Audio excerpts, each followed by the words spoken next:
ओम गुरु ब्रह्मा गुरु विष्णु गुरुदेवो महेश्वरः गुरु साक्षात् परब्रह्म तस्मै श्री गुरुवे नमो नमः। आदौ देवकी देवगर्भजननं गोपीगिरिवर्धनं मायापूतनजेवतापहरणं गोवर्धनोदाहरणं कंसच्छेदनकौरवादिहननं कुन्तीसुतापालनम् एतत् श्रीमद्भागवतं पुराणकथितं श्रीकृष्णलीलामृतं निगमकल्पतरोर्गलितं फलं शुकमुखाद्रव अमृतसंयुतं पिबत भागवतं रसमालया मुहुरौ रसिका भूरि भावका। श्रीमन्नारायण नारायण नारायण भजमन्नारायण नारायण नारायण लक्ष्मी नारायण नारायण नारायण बद्री नारायण नारायण नारायण। भगवान श्री कृष्ण चंद्र नारायण भगवान के चरण कमलों में नतमस्तक होकर के गुरु जी के चरण कमलों में नतमस्तक होकर के हम ये श्रीमद् भागवत महापुराण चतुर्थ स्कंद के 25वां अध्याय शुरू करने जा रहे हैं, जिसमें पुरंजनोपाख्यान का प्रसंग दिया गया है। मैत्रेय उवाच इति संदिष्ट भगवान् भरिसदा दैरभिपूजिता पश्यतां राजपुत्राणां तत्रैवान्तर्ददे हर रुद्रगीतं भगवता स्तोत्रं सर्वे प्रचेतसा जपन्तस्ते तपस्ते पूर्ववर्षाणाम् अद्युतं जले प्राचीन वरिष्ठा छन्ता कर्मस्वासक्तमानसं नारदो अध्यात्मतत्त्वज्ञः कृपालो प्रत्यबोधयत् श्रेयस्त्वं कथमाद् राजन् कर्मणा आत्मना ईयसे दुःखहानि सुखवाप्ति श्रेयस्तन्नियव चेसते। श्री मैत्रेय जी कहते हैं, विदुर जी, इस प्रकार भगवान शंकर ने प्रचेताओं को उपदेश दिया।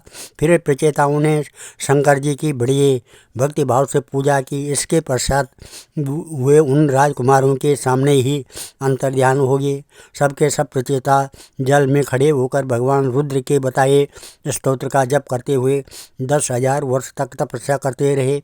इन दिनों राजा प्राचीन बरही का चित्त कर्मकांड में बहुत रम गया था। उन्हें अध्यात्म विद्या विशारद परम कृपालु नारद जी ने उपदेश दिया। उन्होंने कहा कि राजन, इन कर्मों के द्वारा तुम अपना कौन सा कल्याण करना चाहते हो? दुख के आत्यंतिक नाश और परमानंद की प्राप्ति का नाम कल्याण है, वह तो कर्मों से नहीं मिलता है। राजा ने कहा, कर्मों से नहीं मिलता है। इस प्रकार से राजा ने कहा कि न जानासि महाभागा परम कर्मा पद विद्वसी ब्रूहि मे विमलं ज्ञानम येन मुच्येव कर्मभिः गृहेषु कुटधर्मेषु पुत्रदाराधनार्दधि न परम विन्दते मूढ़ो भ्रमयन् संसारवर्त्मसु। राजा ने कहा, महाभाग नारद जी, मेरी बुद्धि कर्म में फंसी हुई है, इसलिए मुझे परम कल्याण का कोई पता नहीं है। आप मुझे विशुद्ध ज्ञान का उपदेश दीजिए, जिससे मैं इस कर्म बंधन से छूट जाऊं। जो पुरुष कपट धर्ममय गृहस्थ आश्रम में ही रहता हुआ पुत्र स्त्री और धन को ही परम पुरुषार्थ मानता है, वह अज्ञानवश संसारण्य में ही भटकता रहने के कारण उस परम कल्याण को प्राप्त नहीं हो सकता है। नारद जी ने कहा, भो भो प्रजापते राजन पशुन्ना पशत्वधुरे सज्ञा पिता जीव संगा निर्गणेन सत्रस एते त्वं सम्प्रतीक्षन्ति स्मरन्तो वैशसं तव सम्परेत मनः कूटे छिन्दतु स्थितमन्यवा अत्र ते कथयिष्येमं मुनि इतिहास पुरातनं पुरंजस्य चरितं निबोध घोषतो मम आसीत् पुरंजनो नाम राजा राजन् विरत्स्रवा तस्य विज्ञातनामासीत् सखा विज्ञानचेष्टिता सोऽन्वेषमाणा शरणं बभ्राम पृथ्वी प्रभु नानारूप यदा विन्दन् तभूत् स विम्ना युवा न साधु मेने ता सर्वा भूतले यावती पुरा कामान् काम यजमानो अनोषो तस्य पत्तये स एकदा हिमवतो दक्षिणे स्वतः सानुषु ददर्श नव वीरद्वावीरपुरं लक्षितलक्षणं प्राकारो पवनाटाल परिखैरतक्षतो रणे स्वर्णरोप्यायसे शृङ्गे शङ्कुलं सर्वतो गृहे नीलस्फटिक वैदूर्या मुक्ता मरकततारुणे क्लिप्त हर्यम्यस्थलिं दीप्तं श्रिया भोगवतीमिव सभाचत्वररथ्या वीरा क्रीडा यतनापणे चैत्यध्वज पताङ्काभिर्युक्ता विद्रुमवेदिभिः पुर्यासो बावो पवने दिव्या द्रुमलताकुले नदद्वेहङ्गाली कुलाकुलाहल जलाशये हिमनिर्जर विप्रसो कुसुमात्कारयुना चलत्प्रवाल विटपना नलिनी तटसम्पदि नानारण्या मृगाव्राते रनाबादे मुनिव्रते आवतं मन्यते पान्थो यत्र कोकिलकूजते यदृक्षया गता तत्र ददर्श प्रमदोत्तमं मूर्तेर्दर्शा विराट्यान्तिरिम् एकैकशतानैके पञ्चशीर्षा यथा गुप्ता प्रीतिहारेण सर्वतः अन्वेषमाणा मृगभ्रमे पूर्णं कामरूपिणम्। श्री नारद जी ने कहा, देखो देखो राजन, तुमने यज्ञ में निर्दयतापूर्वक जिन हजारों पशुओं की बलि दी है, उन्हें आकाश में देखो। ये सब तुम्हारे द्वारा प्राप्त हुई पीड़ाओं को ज्ञात करते हुए बदला लेने के लिए तुम्हारी बाट देख रहे हैं। जब तुम मरकर परलोक में जाओगे तब ये अत्यंत क्रोध में भरकर तुम्हें अपने लोहे के से सिंहों से छेदेंगे। अच्छा, इस विषय में मैं तुम्हें एक प्राचीन उपाख्यान सुनाता हूँ। वह राजा पुरंजन का चरित्र है, उसे तुम मुझसे सावधान होकर सुनो। राजन, पूर्व काल में पुरंजन नामक एक बड़ा यशस्वी राजा था। उसका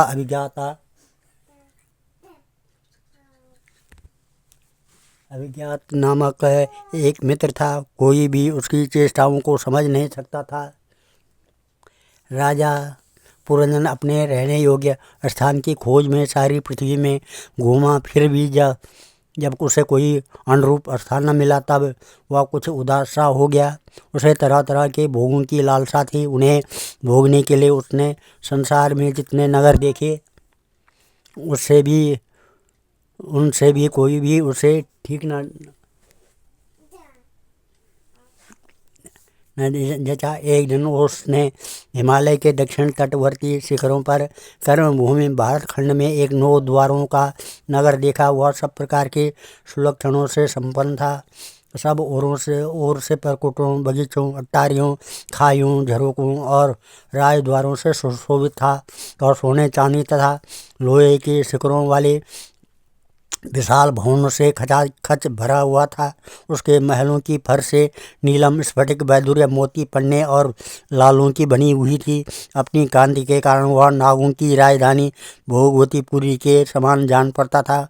उसमें जहाँ तहाँ अनेकों सभा भवन, चौराहे, सड़कें, क्रीड़ा भवन, बाजार, विश्राम स्थान, ध्वजा, पताकाएँ और मूंगे के चबूतरे सुशोभित थे।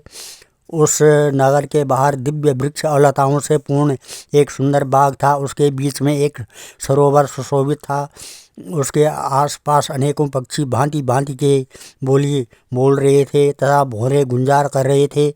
सरोवर के तट पर जो वृक्ष थे, उनकी डालियां और पत्ते शीतल झरनों के जलकणों से मिली हुई वासंती वायु के झकोरों से हिल रहे थे और इस प्रकार वे तटवर्ती भूमि की शोभा बढ़ा रहे थे।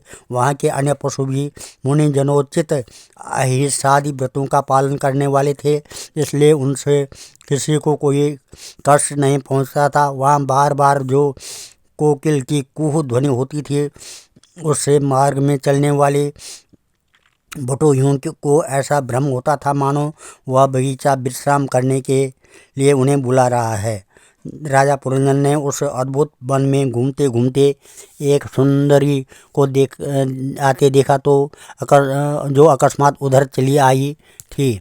उसके साथ 10 सेवक थे, जिनमें से प्रत्येक 100 नायिकाओं का पति था। एक 5 फन वाला सांप उसका द्वारपाल था, वही उसकी सब ओर से रक्षा करता था। वह सुंदरी भोली भाली किशोरी थी और विवाह के लिए श्रेष्ठ पुरुष की खोज में थी।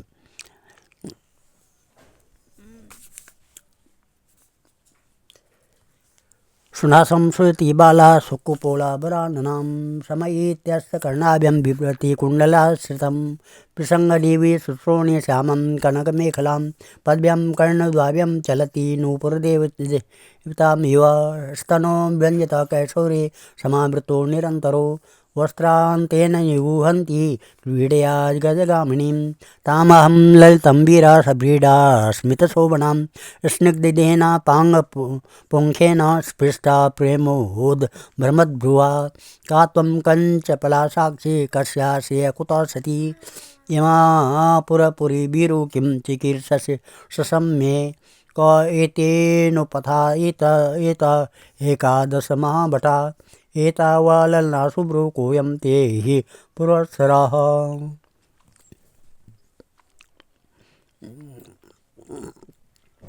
उसकी नासिका, दंत पंक्ति, कपोल और मुख बहुत सुंदर थे। उसके समान कानों में कुंडल झिलमिला रहे थे। उसका रंग सांवला था, कटी प्रदेश सुंदर था। वह पीले रंग की साड़ी और सोने की करधनी पहने हुए थी तथा चलते समय चरणों से नूपुरों की झनकार करती जाती थी। अधिक क्या, वह साक्षात कोई देवी सी जान पड़ती थी। वह गजगामिनी बाला किशोरावस्था की सूचना देने वाली अपने गोल गोल समान और परस्पर सटे हुए स्तनों को लज्जावश बार बार अंचल से ढकती जाती थी। उसकी प्रेम से मटकती भुवों और प्रेमपूर्ण तिरछी चितवन के बाण से घायल होकर वीर पुरंजन ने लज्जायुक्त मुस्कान से और भी सुंदर लगने वाली उस देवी से मधुर वाणी में कहा, कमल दल लोचने मुझे बताओ, तुम कौन हो, किसकी कन्या हो? साध्वी, इस समय आग कहाँ से रही हो? भीरू, इस पुरी के समीप तुम क्या करना चाहती हो? शुभ्रू, तुम्हारे साथ इस 11वें महान शूरवीर से संचालित ये 10 सेवक कौन हैं? और ये सहेलियाँ तथा तुम्हारे आगे आगे चलने वाला यह सर्प कौन है?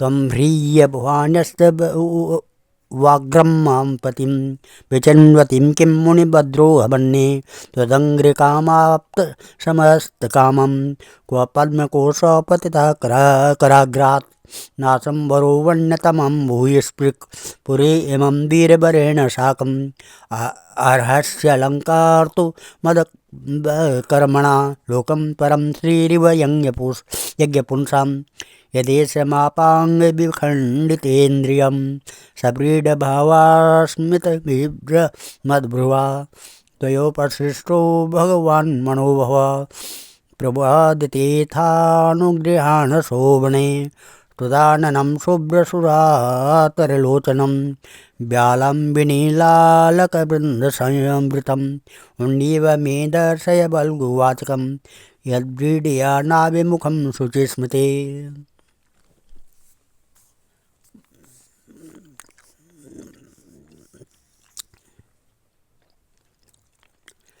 सुंदरी, तुम साक्षात लज्जा देवी। सर्प कौन है? सुंदरी, तुम साक्षात लज्जा देवी और अथवा उमा और ब्रह्माणी में से कोई हो। यहाँ वन में मुश्किल मुनियों की तरह एकांतवास करके क्या अपने पतिदेव की खोज कर रही हो? तुम्हारी प्राणनाथ तो तुम उनके चरणों की वह कामना करती हो। इतने से ही पूर्ण काम हो का जाएंगे।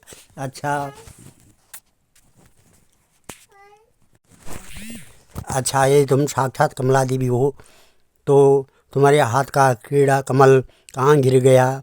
सुबह तुम इनमें से तो कोई हो नहीं, क्योंकि तुम्हारे चरण पृथ्वी का स्पर्श कर रहे हैं। अच्छा, यदि तुम कोई मानवी ही हो तो लक्ष्मण जी जिस प्रकार भगवान विष्णु के साथ वैकुंठ की शोभा बढ़ाती है, उसी प्रकार तुम मेरे साथ इस श्रेष्ठ पुरी को अलंकृत करो। देखो, मैं बड़ा ही वीर और पराक्रमी हूँ, परंतु आज तुम्हारे कटाक्षों ने मेरे मन को बेकाबू कर दिया है। तुम्हारी लज्जिली और रति भाव से भरी मुस्कान के साथ भुवों के संकेत पाकर यह शक्तिशाली कामदेव मुझे पीड़ित कर रहा है। इसलिए सुंदरी, अब तुम्हें मुझ पर कृपा करनी चाहिए। शुचि स्मृति, सुंदर भुएं और सुगढ़ नेत्रों से सुशोभित तुम्हारा मुखारबिंद इस लंबी लंबी काली अलकावलियों से घिरा हुआ है। तुम्हारे मुख से निकले हुए वाक्य बड़े ही मीठे और मन हरने वाले हैं, परंतु वह मुख तो लाज के मारे मेरी ओर होता ही नहीं।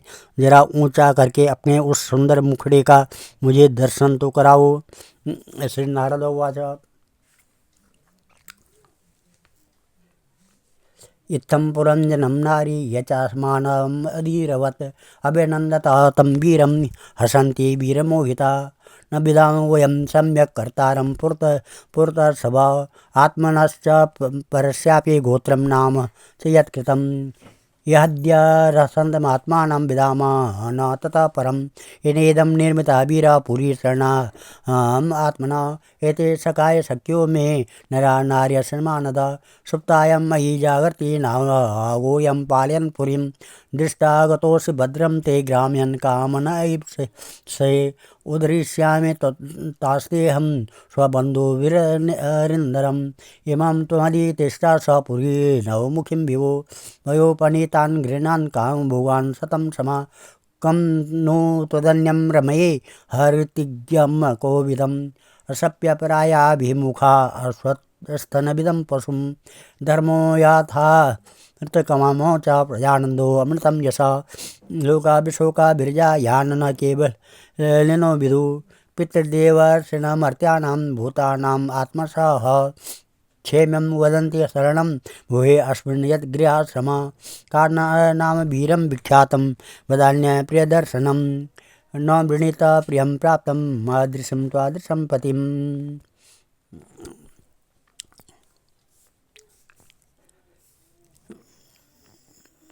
नारद जी ने कहा, बीरबल, जब राजा पुरंजन ने अधीर से होकर इस प्रकार याचना की तब उस बाला ने भी हंसते हुए उसका अनुमोदन किया। वह भी राजा को देकर मोहित हो चुकी थी। वह कहने लगी, नरश्रेष्ठ, हमें अपने उत्पन्न करने वाले का ठीक ठीक पता नहीं है और न हम अपने या किसी दूसरे के नाम या गोत्र को ही जानती हैं।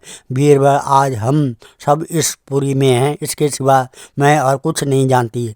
मुझे इसका भी पता नहीं है कि हमारे रहने के लिए यह पुरी किसने बनाई है। प्रियवर, ये पुरुष मेरे सखा और स्त्रियां मेरी सहेलियां हैं तथा जिस समय मैं सो जाती हूँ यह सर्प जागता हुआ इस पुरी की रक्षा करता रहता है। शत्रुदमन, आप यहाँ पधारे, यह मेरे लिए सौभाग्य की बात है। आपका मंगल हो। आपको विषय भोगों की इच्छा है, उसकी पूर्ति के लिए मैं अपने साथियों सहित सभी प्रकार के भोग प्रस्तुत करती रहूँगी। प्रभु, इस 9 द्वारों वाली पुरी में मेरे प्रस्तुत किए हुए इच्छित भोगों को भोगते हुए आप सैकड़ों वर्षों तक निवास कीजिए। भला आपको छोड़कर मैं और किसके साथ रमण करूँगी।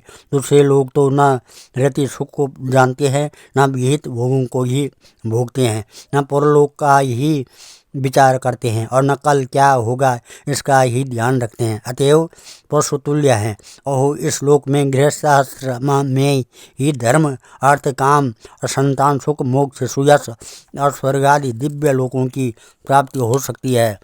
संसार त्यागी यतिजन तो इन सब की कल्पना भी नहीं कर सकते हैं। महापुरुषों का कथन है कि इस लोक में पितरदेव, ऋषि, मनुष्य तथा संपूर्ण प्राणियों के और अपने भी कल्याण का आश्रय एकमात्र गृहस्थ आश्रम ही है। वीर शिरोमणि, लोक में भी मेरी जैसी कौन स्त्री होगी जो स्वयं प्राप्त हुए आप जैसे सुप्रसिद्ध, उदार चित्त और सुंदर पति को वर्ण करेगी।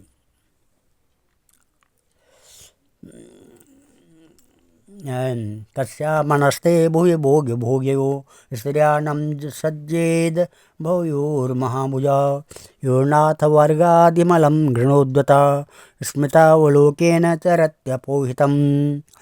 महाबाहो, इस पृथ्वी पर आपकी सांप जैसी गोलाकार सुकोमल भुजाओं में स्थान पाने के लिए किस कामनी का चित्त न ललचावेगा। आप तो अपनी मधुर मुस्कानमयी करुणापूर्ण दृष्टि से हम जैसी अनाथों के मानसिक संताप को शांत करने के लिए ही पृथ्वी में विचर रहे हैं। नारदो वाच, नारद जी कहते हैं, इदं तो दंपति तत्र समुद्य समयं यथा तां प्रविश्य पुरीं साजन् मुदा दात्ये शतं समा उपगीयमानो ललितं तत्र तत्र च गायिके क्रीडन् परिवृता स्त्रीभिर्हादिनीमा विशत्सुचौ सप्तोपरि कृताद्वारा पुरस्तायासु द्वे अधः पृथग् विषया गर्त्यर्थं तस्यां य कञ्चनेश्वरा पञ्चद्वारस्य पौरस्यं दक्षिणोका तथोत्तरा पश्चिमे द्वे अमुषं ते नामानि तप निपवर्षये खद्योतार्विमुखी च प्रगिर्द्वारा एकत्र निर्मिते विभ्राजितं जनपदं याति ताभ्यं धूमत्सुक नलिनी नालिनी च प्रागद्वारा वेकत्र निर्मिते अवधूतसगास्ताभ्यं विषयं याति सौरभं मुख्यानां पुरस्ताद्ध्वस्तयाः प्रणबहुधनो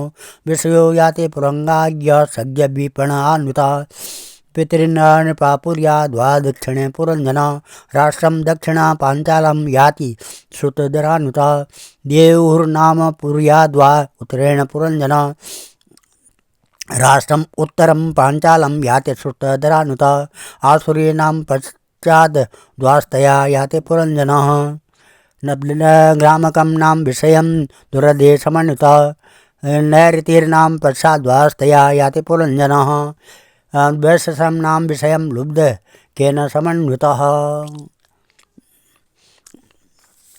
इस प्रकार से राजन श्री नारद जी कहते हैं कि राजन, उन स्त्री पुरुषों ने इस प्रकार एक दूसरे की बात का समर्थन कर फिर 100 वर्षों तक उस पुरी में रहकर आनंद भोगा। गायक लोग सुमधुर स्वरों में जहाँ तहाँ राजा पुरंजन की कीर्ति गाया करते थे। जब ग्रीष्म ऋतु आती तब वह अनेकों स्त्रियों के साथ सरोवर में घुसकर जल क्रीड़ा करता।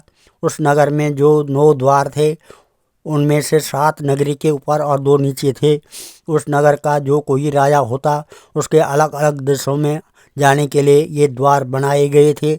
राजन, इनमें से 5 पूर्व, 1 दक्षिण, 1 उत्तर और 2 पश्चिम की ओर थे। उनके नामों का वर्णन करता हूँ। पूर्व की ओर खद्योता आविर्मुखी नाम के 2 द्वार एक ही जगह बनाए गए थे।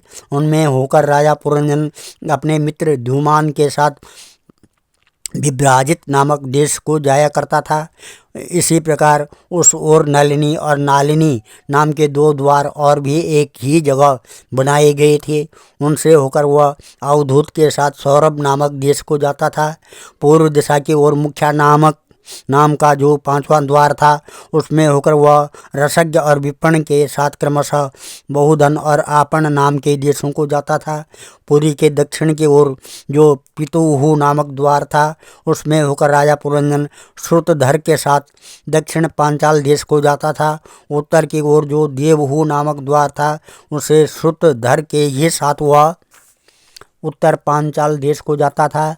पश्चिम दिशा में आसुरी नामक दरवाजा था, उसमें होकर वह दुर्मद के साथ ग्रामक देश को जाता था तथा नैऋति नामक जो दूसरा पश्चिम द्वार था उसमें लुब्धक के साथ वह वैशस नामक देश को जाता था। अंधावमीशं भौराणां निर्वाक्या संस्कृतो बभू अक्षण्णवताधिपतिस्ताभ्यं याति करोति च सहर्यर्हन्ते पुरागतो विशोचीन समन्विता मोहं प्रसादं हर्षं वा याति जायात आत्मजो भवम्।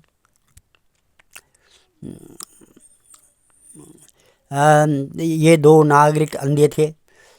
इस नगर के निवासियों में निर्वाक और पेशकृत ये 2 नागरिक अंधे थे। राजा पुरंजन आँख वाले नागरिकों को अधिपति होने पर भी इन्हीं की सहायता से जहाँ तहाँ जाता और सब प्रकार के कार्य करता था।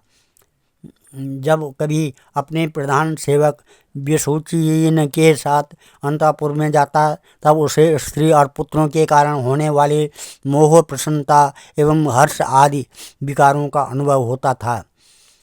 एवं कर्मसु संसक्ता कामता वंचितोद्भुत महिषी यद्यद हिते तत्देवान्तवतेन वर्ततः क्वचिन् पिबन्त्या पिबति मदिरां मदविह्वल आश्चन्या क्वचिद् अस्राति जक्षात्या स जाक्षति क्वचित् गायति गायन्त्या रुदत्या रुदति क्वचित् क्वचिद् दशन्त्या हसति जल्पत्या मनुजल्पति क्वचिद् धावति धावन्त्या तिष्ठत्या मनुतिष्ठति अनुशेति शयानामां येन्वस्व क्वचिदासीत क्वचित् शृणोति श्रवणन्त्या पश्यन्त्या अनुपश्यति क्वचित् जिघ्रति जिघ्रन्त्या स्पर्शान् स्पर्शी क्वचित्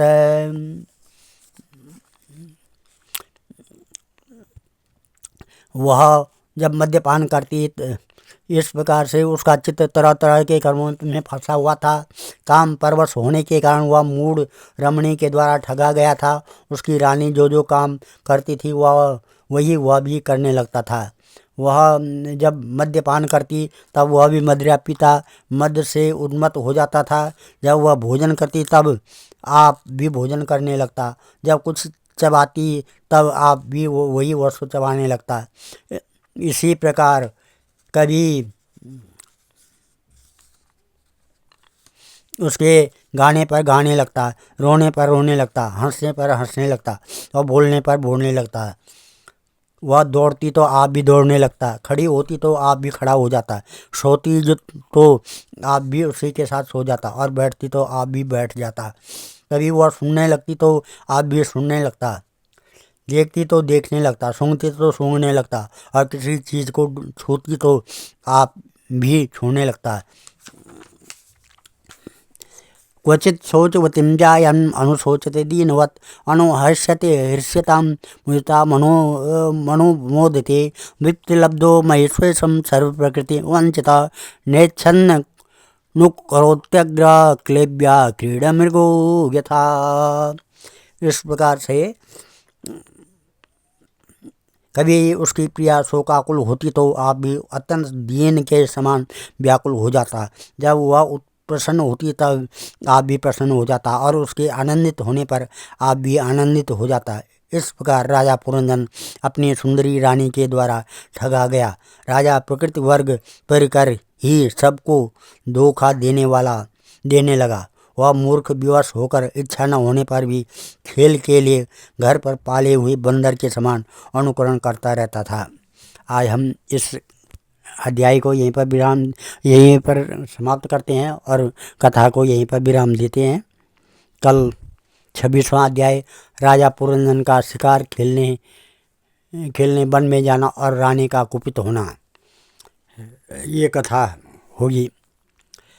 ओम श्री कृष्ण गोविंद हरे मुरारे, हे नाथ नारायण वासुदेवा, हे नाथ नारायण वासुदेवा। ध्येयं सदा परिभवनमविष्टदोहं, तीर्थात् पदं शिवभिरञ्जनुतं शरणं। भृत्यात्यहं प्रणतपालभवाब्धिपोतं, वन्दे महापुरुष ते चरणारविन्दम्। मंगलम भगवान विष्णु मंगलम गरुड़ध्वजा मंगलम पुंडरीकाक्ष मंगलाय तनोहरि मंगलम भगवान शंभु मंगलम वृषभध्वजा मंगलम पार्वतीनाथ मंगलाय शिव शंकर। हम सर्वमंगल मांगल्ये शिवे सर्वार्थ साधके शरणे त्र्यंबके गौरी नारायणे नमस्तुते। हम अन्नपूर्णे सदापूर्णे शंकर प्राण बल्लभे ज्ञान सौभाग्य सिद्ध्यर्थम भिक्षाम देहि पार्वती। हम अरुण कमल संस्था तद्रज पुंज वर्णाम कर कमल दितेष्टा भीतियुग्मा मुजाचा कर कमल धृष्टा भीतियुग्मा भुजाचा। मणिकटक विचित्रा लंकृता कल्पजाले सकल भुवन माता संततम श्री से नमः। सर्वमंगल मांगल्ये शिवे सर्वार्थ साधिके शरणे त्र्यंबके गौरी नारायणी नमस्तुते। सर्वे भवन्तु सुखिनः सर्वे सन्तु निरामया सर्वे भद्राणि पश्यन्तु मां कश्चित् दुःखभाग् भवेत्। धन्यवाद।